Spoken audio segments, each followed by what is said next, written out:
ONM staff strike చేస్తే ఇవాళ అధికారులు ఏం చేస్తున్నారు, ప్రభుత్వం ఏం చేస్తుంది? చీమ కుట్టినట్టు లేకుండా ఇలా 600 కోట్ల నష్టం జరిగిన ఈ ప్రభుత్వానికి చీమ కుట్టినట్టయినా ఉన్నాను అడుగుతున్నా. నేను చెప్పేది అబద్ధం అయితే ఇవాళ ఈ యొక్క మీ అందరి సాక్షిగా నా ముక్కు నెలకు రాస్తా. 34 రోజులు 6 కోట్లు ఇవ్వలేక ఇవాళ చేసిందంటే ఇది చేతగాని ప్రభుత్వం అనాలా ఏమనాలో చెప్పాలి అధ్యక్ష. చాలా బాధ అధ్యక్ష. అంతేకాదు అధ్యక్ష, ఇవాళ ఇదే పరిస్థితి మొత్తం రాష్ట్రం మొత్తం మీద కూడా ఉంది అధ్యక్ష. మళ్ళీ చెప్తారు వ్యవసాయ రంగంలో మేము బాగా చేసినామని చెప్పేసి మా రామచంద్రని ఇంతకుముందే మాట్లాడి చెప్తున్నాడు. అధ్యక్ష, భారతదేశంలో కానీ ప్రపంచంలో కానీ ఎప్పుడు ఎవరు వ్యవసాయానికి పెట్టుబడి ఇవ్వాలని ఆలోచించారు అధ్యక్ష.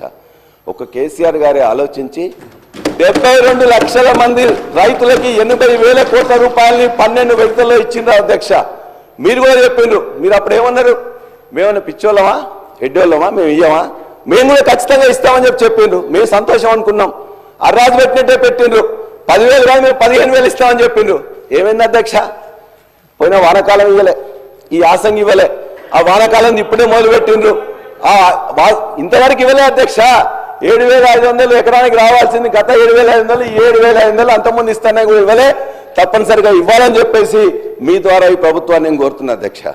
అదేవిధంగా గతంలో నీటి తీర్వార్ రద్దు చేసి ప్రతి రిజర్వాయర్ నింపి ప్రతి చెరువును కూడా నింపినాం అధ్యక్ష. ఇవాళ మా జనగామలో ఉండే అన్ని రిజర్వాయర్లు తపాస్పల్లి కానీ, గండిరామారం కానీ, బొమ్మకూరు కానీ, ఇవాళ కన్నెపోయినగూడెం కానీ, లక్నూరు కానీ మొత్తం రిజర్వాయర్గా నిండిపోయినాం అధ్యక్ష.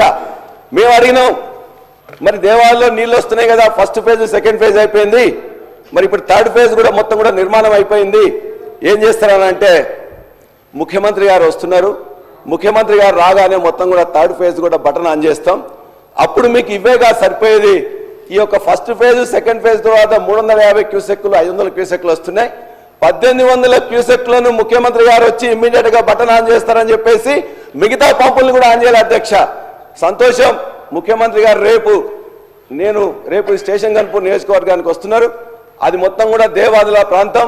ఆ దేవాదుల ప్రాంతానికి ఇమ్మీడియట్ గా వారు ఆన్ చేసి ఇప్పటికే 50% ఎండిపోయిన పంటలకు నీళ్లు ఇవ్వాలని కోరుతున్నాం.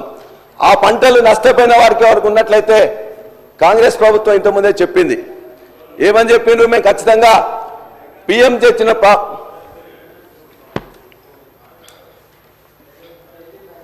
పిఎం గారు తెచ్చిన ఏదైతే పంటల బీమా పథకం సరిగ్గా లేదు, ఇంతకుముందున ప్రభుత్వం పట్టించుకోలేదు, మేమైతే తీసుకొస్తామని చెప్పేసి మొత్తం చెప్పిండ్రు. ఇంతవరకు 15 నెలల నుంచి దానికి ఆలు లేదు, చూలు లేదు అధ్యక్ష. పంటల బీమా లేదు. ఇప్పుడు దయచేసి రేపు ముఖ్యమంత్రి గారు ఆన్ చేసిన తర్వాత కూడా ఎండిపోయిన పంటలు ఏమన్నా ఉన్నట్లయితే వాటికి దయచేసి ఎకరానికి 20,000 రూపాయలు. మన నేరపూరిత నిర్లక్ష్యంతో 34 రోజులు స్ట్రైక్ చేస్తే ఆ పంటలు ఎండిపోయినాయి కాబట్టి దానికి ఇవ్వాల్సిందిగా నేను ముఖ్యమంత్రి గారిని ఇలా కోరుతున్నాం. అదేవిధంగా కౌలు రైతులకు ఇస్తామని కూడా చెప్పింది అధ్యక్ష. ఆ కౌలు రైతులకు ఇదే వ్యవసాయ శాఖ మంత్రి సాక్షిగా, ఇదే కూనంనేని సాంబశివరావు గారి సాక్షిగా ఆనాడు భట్టి విక్రమార్క గారి నియోజకవర్గంలో మొత్తం పంటలు మొత్తం కూడా ఆ రోజున అకాల వర్షాలతో వస్తే వారు ఆ రోజున ఆదిలాబాద్లో ప్రయాణంలో ఉన్నారు. ముఖ్యమంత్రి ఆఫీస్ వారు చెప్తే నేను రాలేనని చెప్తే ఆనాడు కౌలు రైతులకు చెప్పకుండానే వాళ్ళందరికీ ఇవ్వాల్సిన అవసరం లేకుండానే అందరికీ ఎకరానికి 10,000 రూపాయలు ఇచ్చిండ్రు. మీరు కౌలు రైతులకు ఇస్తామని చెప్పారు. మీ హామీ ఇచ్చి ఇంతవరకు ఇవ్వట్లే. హామీ ఇవ్వకుండా ఆ రోజు నాకు గత ప్రభుత్వం ఇచ్చింది. కాబట్టి మీరు ఏదైతే రైతు భరోసా ఇస్తామంటున్నారో అది మీరు చెప్పిన విధంగా కౌలు రైతులకు ఇవ్వాలని చెప్పి కూడా కోరుతున్నాం.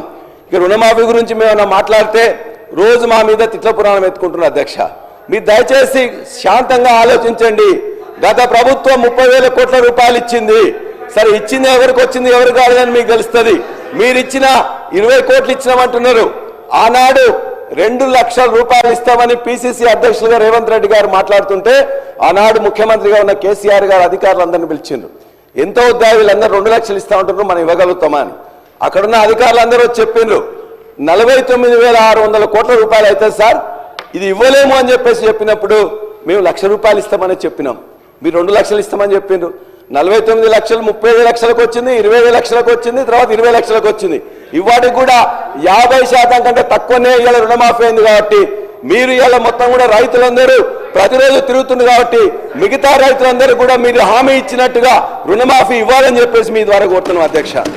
అదేవిధంగా మీరేం చెప్పిన అధ్యక్ష, ఈ ప్రభుత్వం ఓన్లీ ఎంఎస్పీ ఇవ్వట్లేదు, మేమైతే వచ్చిన తర్వాత ప్రతి గింజ కొంటాం ఎంఎస్పీ కూడా ఇస్తామని చెప్పింది. ఎంఎస్పీ ఇచ్చిందే కాదు, ఇలా వరంగల్ రైతు డిక్లరేషన్ కానీ లేకపోతే మీ మేనిఫెస్టోలో కానీ క్లియర్గా చెప్పింది. ఏమి చెప్పిన అధ్యక్ష, ఇక్కడ పండిన ప్రతి గింజకు కూడా బోనస్ ఇస్తామని చెప్పింది. అందులో వరి ధాన్యంకి ఇస్తామని చెప్పిండ్రు. 2183 ఉంటే 2683